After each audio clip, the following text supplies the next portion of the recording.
Merry Christmas and Happy New Year from all of us at How Soccer Explains Leadership. This year, we thought we would do something fun for y'all. We are going to count down some of our top moments from each of our guests in 2024. And I know I was really blown away by just the caliber, just the amazing guests we've had this year. So we thought we'd share that with you, and we're going to get right to it. So here we go. Welcome to the How Soccer Explains Leadership podcast, where we explore leadership principles through the lens of the beautiful game. Welcome back to How Soccer Explains Leadership. I'm your host, Phil Dark, and we are going to kick off this countdown of the top 13 episodes. And if that kind of rings, the reminder to some of you of some way back when with Casey Kasem in his top 40 countdown, it's something that, I as a kid, I kind of wanted to do that. So that's a throwback. Yes, I know it dates me.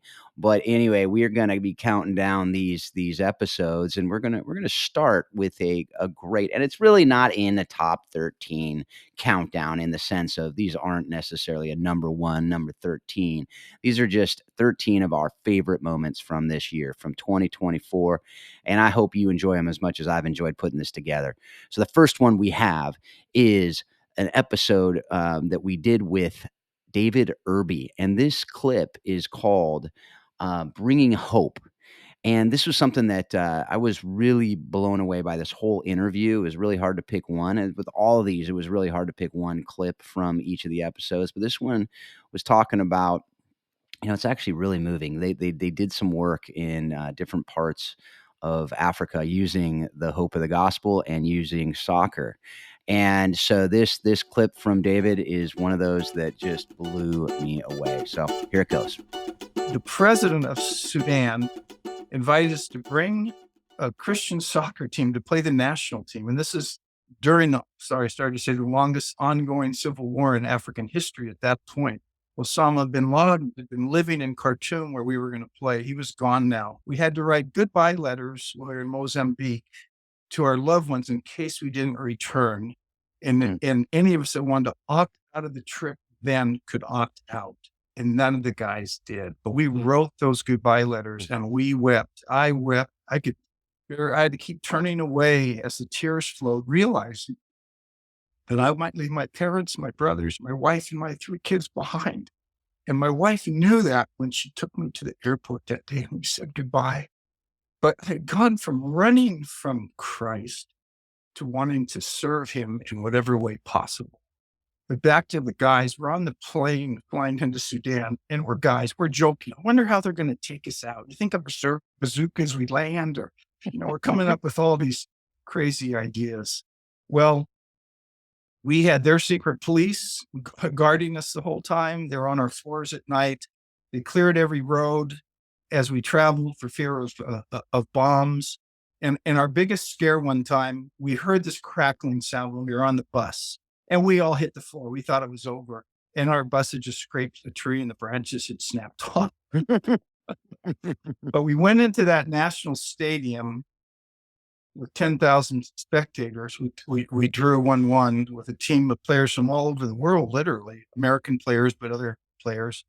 And they had broadcast the game all over Sudanese TV around the world, even into Southern California. And at halftime, the reporter said, I'm going to ask a question that everyone's going to hear. I may never be heard from again, but I want you to share why you're here. And one of our players shared that Christ brings us together. Christ can bring reconciliation. Christ can bring hope.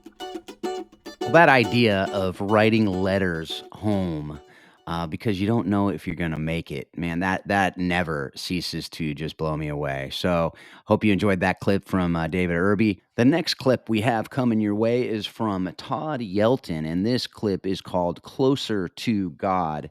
And, this is the reason we picked this one. This was another one that just really touched me because Todd, in his entire interview, was super vulnerable. And this clip is no different from that. He just talks about how the loss of his wife and how some really difficult situations in his life not only brought him closer to God, but just made him into who he is today.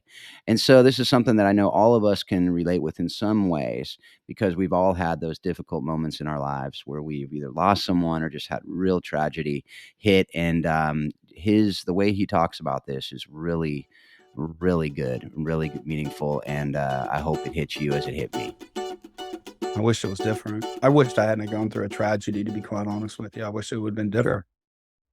But, Stephen Goldberg says, the thing that happened to you, the worst thing that happened to you, because he lost a brother and I think a father in a plane crash, to be thankful for the thing that happened to you.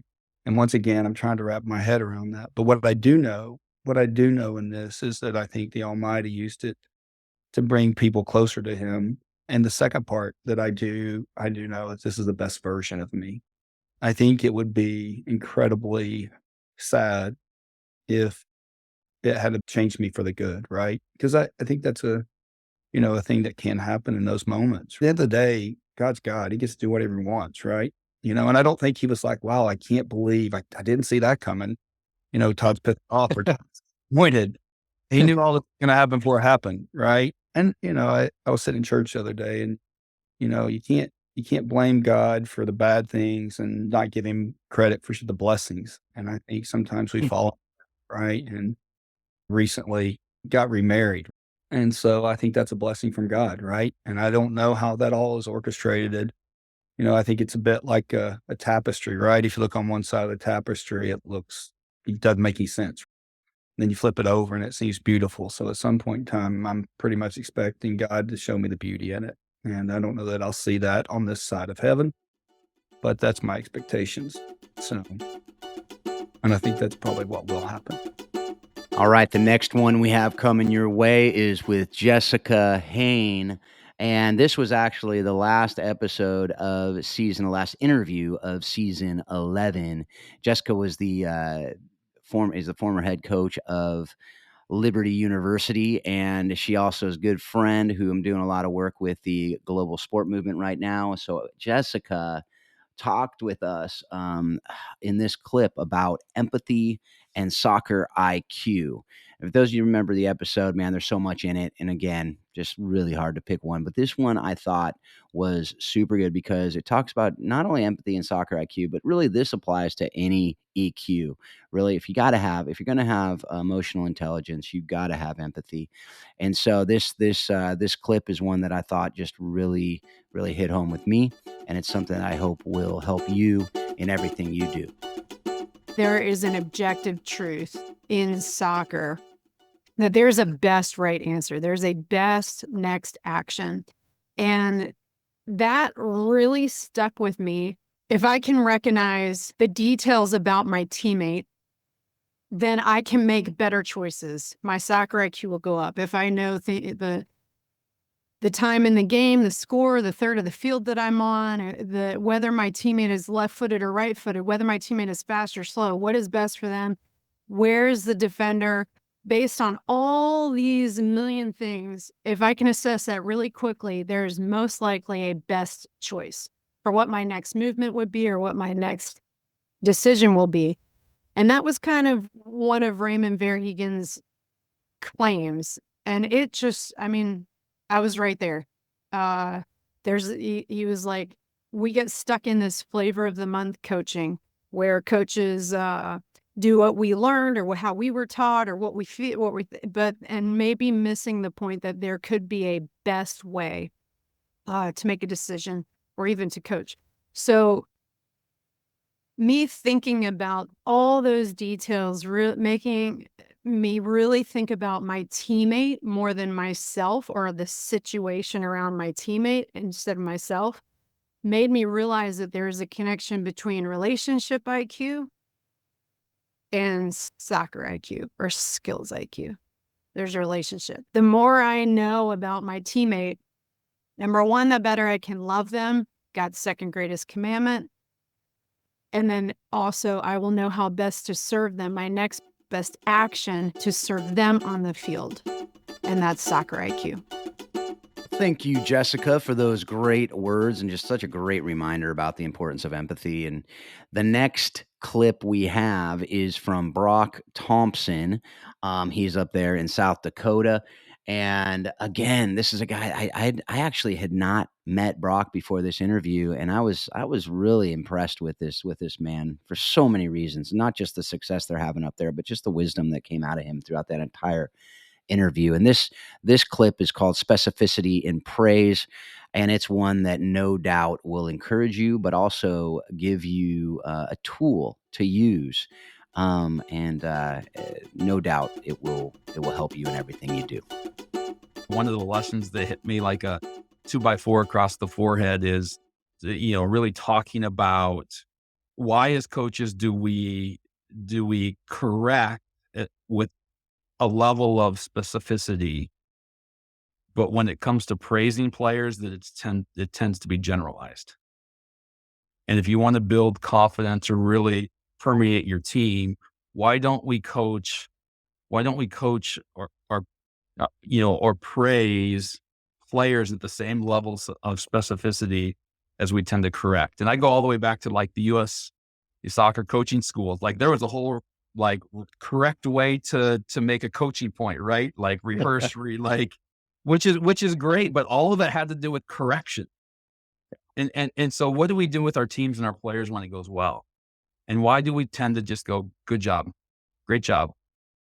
And if you hit that level of specificity in praise, it's so much more powerful than any sort of correction. All right, so we are now going from a clip from a legend in the making to one of the interviews, clip from one of the interviews that I kind of dubbed the Legends in Soccer Coaching series.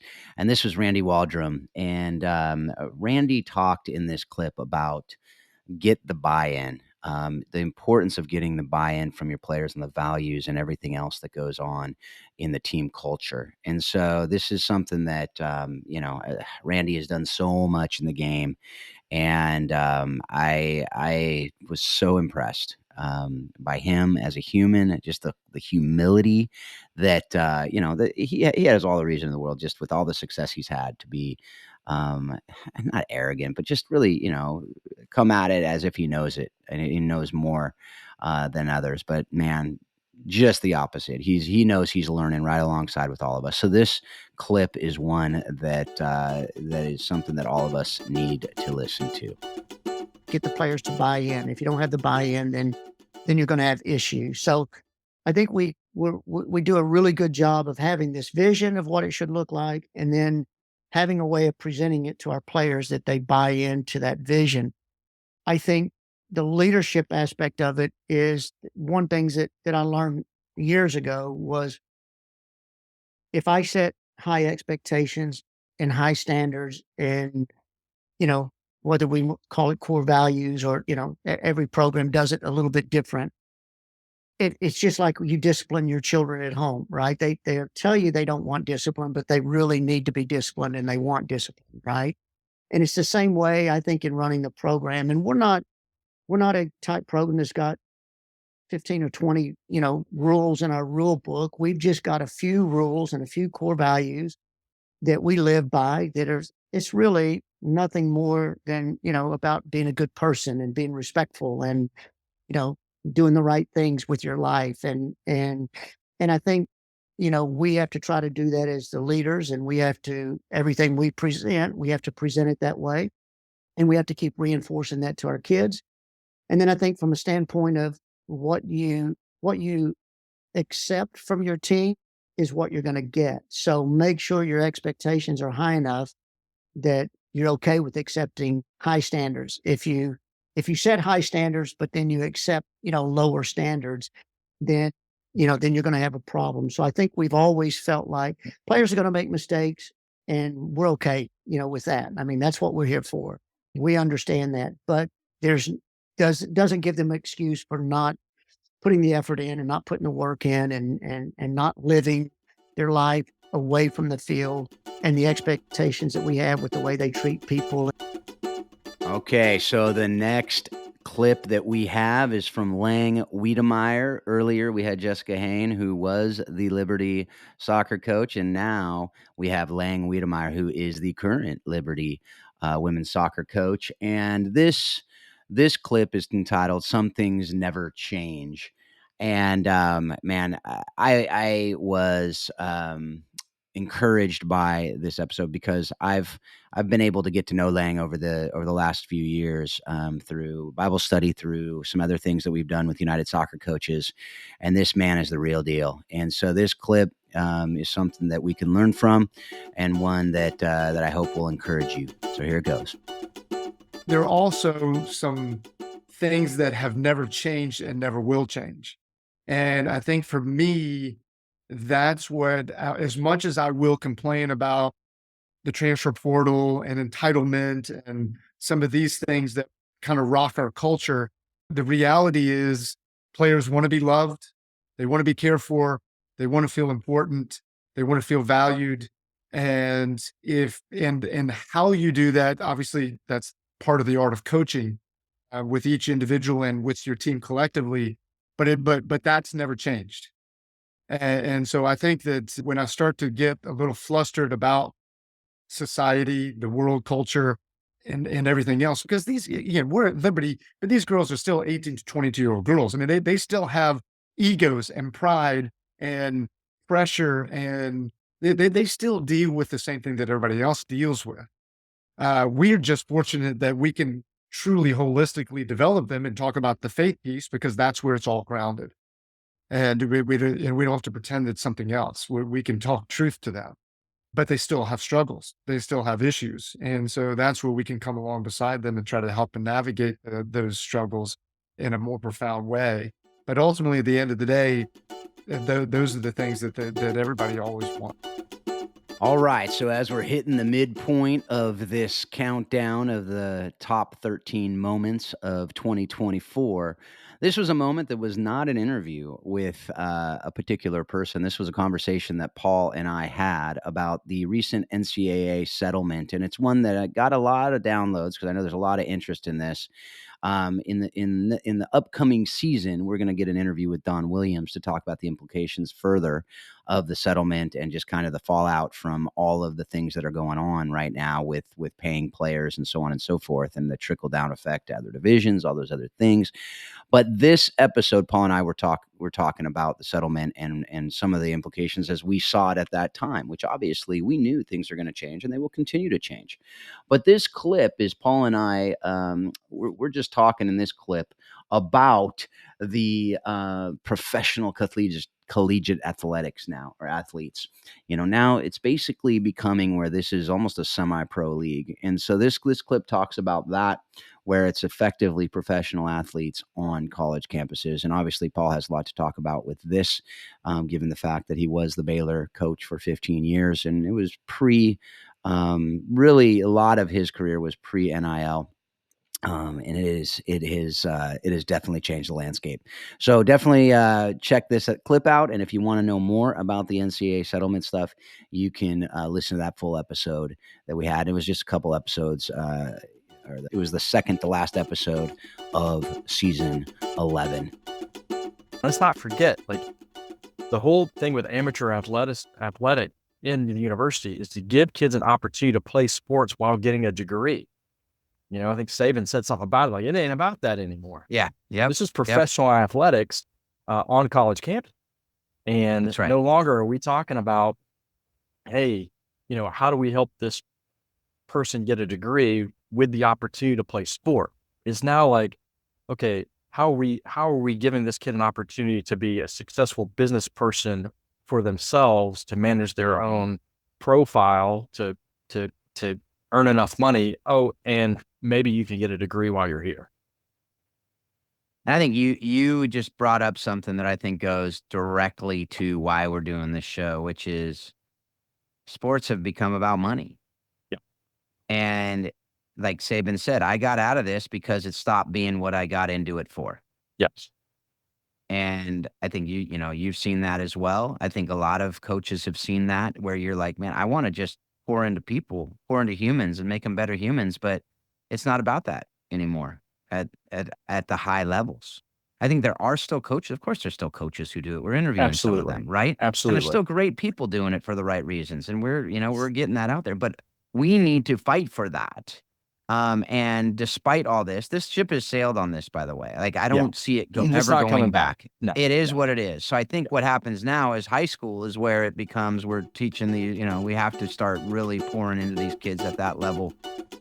So we're going back to the interviews, and this clip is from Ali Malaekeh, and this was really the second interview that we did in 2024, and it was one that I had met Ali at the convention, the United Soccer Coaches Convention last year, and was really impressed with him at the FCA breakfast and just in the conversations I was able to have with him. So got him on the show. He has a book called Veritas, and we talked about that. But we also talked about this idea of integrity and kintsugi.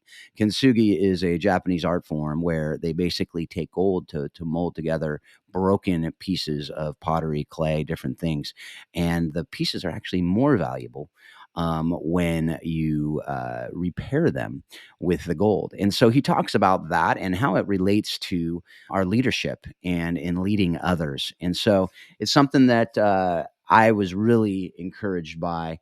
And it's also the importance of trust here. So it's things that are important for every leader inside of soccer, outside of soccer, in our families and everything we do. And so one that I thought applied very well to why we do this show. People trust people who have integrity. If I'm live a life of dishonesty, and if I'm a consistent liar, there is no trust in me. So who I am is based on my character. So that's one part of the equation. But then there's another part of the equation that the reality is that we're not perfect. We fall on our faces all the time. We make poor decisions, sometimes willfully, sometimes unwillfully. And we trust a God that is so good. He's a God of grace. He's a God of forgiveness. And that when we're honest and we come to the Father and say, Father, God, that was not the best idea. Father, forgive me. In that moment, there's restoration in the heart. That's when his grace is that gold that helps put our character back together. And when we're vulnerable about that, when we're honest about that, when we raise our hands first to the Father, then to others and say, hey, that was not a good decision by me, trust is built. I don't know how many times I've had conversations with players on teams where I'm like, hey, that's my bad. That was a character flaw. The way I barked at that referee, that was just not honoring at all. Father, forgive me. And I ask for forgiveness for them. And in those moments, that gold fills in the cracks of my character. And as those cracks of character are filled with the gold, not only am I becoming more and more whole because of the Father's grace, but also people look at me differently. They look at me with more trust. I become someone who's dependable. I become someone who's trustworthy. I'm become someone who they're willing to have serious conversations with and hard conversations with because they know that I'm about as full as I can be. Well, thank you, Ali, for that great reminder. And this next clip is the second from the Legends of Soccer Coaching series in this countdown, and that was with Schellas Hyndman. And Schellas in this clip talks about the importance of leading your team even if you don't start. Is a great question that he asks all of his potential leadership team members before they become members of the leadership team in his teams. And man, it's a great question that not only makes the players think, but it should make us think and of how we encourage our leaders and how we also make people understand that leadership doesn't always just come from the best players or the players who are on the field. It comes from every part of the team. So listen to this wisdom from Schellas, and hopefully you'll be able to apply it very quickly in any leadership situation you're in. I started a leadership council. Okay, the leadership council made up of 5 people. And it was a freshman player, sophomore player, a junior player, a senior player, and then another player of my choice. And I interviewed each person, probably went about 45 minutes about the role that they would be in. And I always remember one of the questions I asked them, do you think you could be a good leader on this leadership council if you were not a starter? Now, once they say, yes, I can, then I'm holding them to that, right? So when they don't agree with something, I'm holding it. Why? Is it because you're not starting? But, and I wanted somebody from each class because they have their own little clique. When they come in as freshmen, that's their little clique. They get to know others. And then we sat down and I had them so involved that we met once a week, whether we needed to or not, discuss things. And they would bring me issues and problems. And the team realized that they were leaders in many ways. They were better leaders on the team than my captains. The captain's responsibility was on the field. And the leadership council responsibility was to make sure the culture of the team was what we all wanted to be. So, I think those are some of the things as a younger coach you can really think of is it is easy for me to say to you, I work out every day. What do you do? I run 3 miles every day. Okay. But if you and I did it together, I'd make sure I'm committed to it because I don't want to let you down. But if I'm doing it by myself, I don't feel like doing it today. It's kind of cold out there. It's wet out there. But isn't it amazing when you do things together, you not only will continue to do it, but you will almost feel obligated to it because you don't want to let your friend down or your teammate down.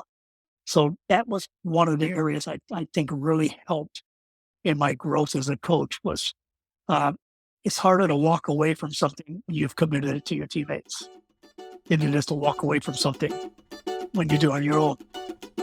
All right, we are coming. We're nearing the end of this countdown of the top moments of 2024, and this clip actually comes from the first episode that we did in 2024, and it's with Ruth, Brennan, Morrey. And man, I had a lot of fun in this interview because it brought me back to my childhood days. And this clip is one of those things that reminded me of it. It's called Unstructured Free Play. And it's just the importance of that, not only the importance of it from just a childhood memory standpoint, but from a development standpoint as well. And so no doubt it will be something that encourages you if you're of the over 50-year-old or close to 50-year-old persuasion as I am. It will definitely remind you of a lot of childhood memories. So anyway, and there's a part 2 to this as well that you can go listen to the full interview about it, but where she talks about, her son, talking about, it's the last minute of the hockey game and I'm dribbling through and I'm going forward, talking by even playing by himself, counting down the last seconds and taking the last second shot, all things that every kid has done. But this really goes into the importance of doing that from a development standpoint, something Paul and I talk about a lot on this show and something Ruth talks about in this clip. When I'm working with an athlete, just on a weekly basis, I might ask them the question: when do you feel most free when you are playing your sport? Like, when do you feel free? Your thoughts aren't getting in the way of your performance. When do you feel like most creative? And most of the time, it is that one time where the coach didn't show up, or when I'm by myself just playing in the backyard. And those types of instances are less frequent, I know, but it's usually a memory from the past where they have just felt free. And I think that that's what unstructured play does for kids. They have no, I call it kind of shackled thinking, when you feel like you have certain rules or parameters in which you have to play the game, and you just play unshackled. You play with freedom and creativity, and you are learning. And people think, oh, well, the coach isn't there, you're not learning. But as we know, neural development and learning happens when the brain is able to process things on its own, make its own schemas and scaffolding unfold. We don't need a coach there. We just need a ball and experimentation. And then knowing that a lot of the skill acquisition that we have is not because someone's teaching it to us. It's just failing without judgment from others or the perception of judgment from others. And that's just so key. We have to be able to fail over and over and over and over. But if we are scared that our friends are going to make fun of us or coach is going to say, let's not dink around with that now. We're not doing that now. We're not going to do, rainbows or whatever it is, or those moves. We're just going to keep it simple. And then we wonder why our kids don't have creativity on the pitch. I mean, that's the answer. Thank you, Ruth, for that great reminder to us to not just always have structured training, but to remember to include that unstructured free play for our kids, but also for the players that we coach. Okay, so this next clip is the only referee we had in 2024. We want to get some more referees on in the future because there's so much great conversation that we can have, but it's also a good reminder to us that referees are humans too. I know that because I do referee, but as coaches, as leaders, sometimes it's we forget that the people who are in charge of enforcing the rules and regulations are humans as well, and are people that have feelings too. So this was a great conversation that Paul and I had with Lance, and this clip was Lance talking about the importance of having a reset button. This is something that Brad Miller talked about a long time ago in the context of players, but also with referees. It's the same, and with all of us in our jobs, in our lives, in our relationships, to when we make a mistake, to have that ability to reset and not compound the mistake. So that's something he talks about in this clip, and it's a really important lesson for us, and just a great tool to have in our toolkit. There's nothing worse than compounding a mistake with another mistake. So I've always learned you have to have a reset button. And I think a reset button is actually good in life too. When you feel that things are not going your way, when you feel that, maybe I made a mistake or maybe I need a reset. So when I was a referee, my reset button was I wore a sweatband, and every time I thought I made a mistake, I made a perceived mistake in a match, I would wipe my forehead and I would say to myself, reset. And that was my reset button. That's when I knew that I had to let it go and I had to move on to the next decision. Because whether it's futsal, whether it's football, soccer, the game can catch up real quick, where if you hold on to that mistake, you're going to make another mistake for sure. Whether it's a missed decision or you're making a decision that's not correct. And you always have that sense of that human side of you where you're saying to yourself, man, I made that mistake for that team. But you have to understand that everything will even out in the long run. Everything evens out. So you should not think of it as one team or another. You just need to make the decision that's in front of you. And that's where you gain the reputation of a top referee. All right, we have our final two clips that we have from 2024, and in this one, it is with Lincoln Phillips. The last of the clips we have from the Legends in Soccer Coaching series. And although some will argue the last one we have, the next clip should also be included in that, but we'll leave that debate for another day. But this is with Lincoln Phillips, and man, this interview was so fun. As a goalkeeper, I loved the conversation. Just as a human, I loved the conversation because he had so many great things to talk about in this. But this clip especially, because he talks about how soccer is a mirror of life. And it's really why we do this show, right? To talk about the life and leadership lessons we learn from the beautiful game. And he talked about that in this clip. And he talked about how the things that he's learned, the things that he uses, really do mirror the lessons we need for life. So there's so much more in the episode. I strongly recommend checking out the documentary Redemption Song. That is his story and the story of the team he coached that had a lot of important cultural issues that were discussed in it. So definitely check out Redemption Song, but also this clip that no doubt will encourage you and hopefully inspire you to use this game as more than just winning and losing. As the leader, whether you have the position given to you or you're the captain or you're a goalkeeper, your position is a position of leadership. Okay?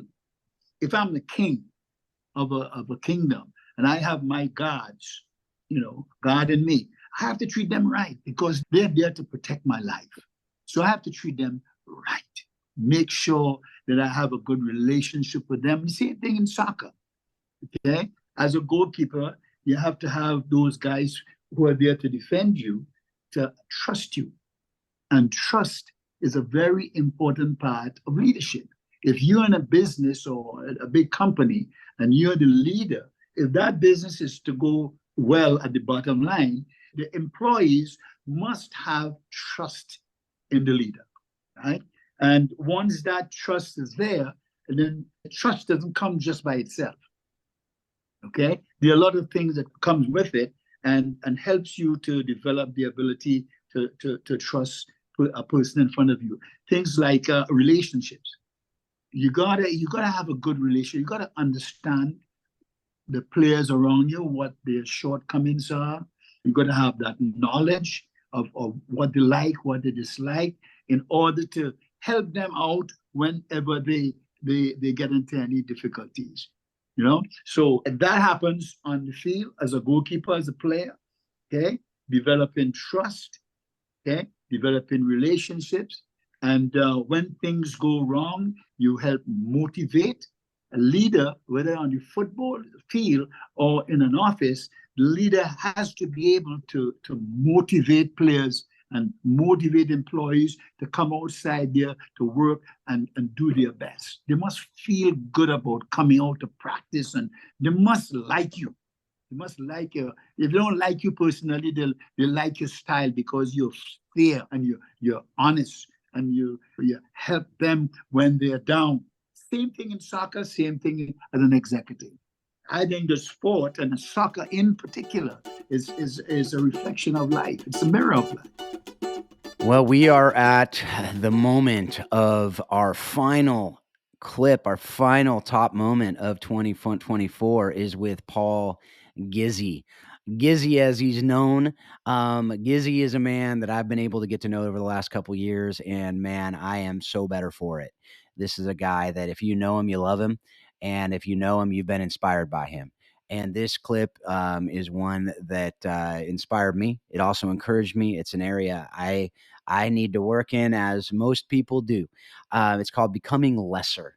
And this clip is not only a great story, but a great life lesson that we can all learn from. So I hope you learn from it as I have done, and I hope you learn from this man through this clip. But also go check out the full episode because there's so many great stories and so many great lessons in it, as with all the other episodes that we have given you clips from. If you haven't listened to the full episodes, go check them out. You can go check them out, obviously, at howsoccerexplainsleadership.com or any of the other places you get this podcast. And so without more from me on this is the final clip from Paul Gizzi. I knew I wasn't going to get to play, but I was going to get to suit up against the very first game against Pele and New York Cosmos, Memorial Stadium up in Seattle. And here I am, all pride and ego. I wasn't going to get to play, but I get to go out onto the field and wave to the crowd on the left, wave to the crowd on the right, hear my name announced over the speaker, right? They get to everybody, and the last two guys, another starter who had been injured, both suited up for the day, All of a sudden we hear, and now, ladies and gentlemen, would you please stand for the singing of the national anthem? And we're looking at each other and we realize they are not going to announce us. And my moment of glory was not going to happen. I have to tell you, that was a moment in which I watched his reaction out of anger. And I believe the Holy Spirit gave me a sense of, Paul, what's this about, you or me? And that's when I realized, okay, Lord, you give me the opportunity here to play ball. This needs to be about you, not me. I need to become lesser, and he needs to become more. And that's probably where I began to realize that the Lord had been giving me those 4 years of playing ball for a purpose much deeper than myself. And that's, to me, probably the most defining moment. Hey, yeah, can I remember when I saved the first 2 penalty kicks against Calvin College as a Biola goalkeeper and imagine being thrown up on the shoulders of my teammates? And then my teammates missed the next 3 goals and they made the next 3, and that didn't happen. Of course, we can remember those kind of moments too, but the most impactful moment was realizing that God had a purpose in putting me where he did, and I needed to get my eyes off myself and put it on him. Well, thank you, Gizzi, for those great words and great reminder. You know what? I said it was our final clip, but we actually have a bonus clip for you. We have one. If you looked at the show notes, you knew this already, but we have a bonus clip from David Irby, who we kicked off the show with David, and now we're going to finish the show with David. So here is a clip. And the reason why I wanted to include this clip in this top moments of 2024 is not because he answered the question of what is a book that has taught him, or book or podcast or something that he's watched, listened to, or read that has taught him about how soccer explains life and leadership. And he did say this podcast. That's not why we included this in this episode. Why I included it is because it does give a really good insight into from someone other than Paul and me into why we do this show, and hopefully why you listen to this show. So that is why I included this little bonus clip. It was one from David Irby that really touched me, because it showed me that, other people are getting out of this what we want you to get out of it, and what we're hoping you'll do with this show. So hopefully you'll listen to this and it'll encourage you. Hopefully you'll also share this podcast with others. Subscribe to the podcast so that when we do kick off season 12 real soon, it'll be right at the other side of the new year. You'll be able to get all those episodes into your feed, but also rate and review the show, because it'll help get the show to other people, and share the show.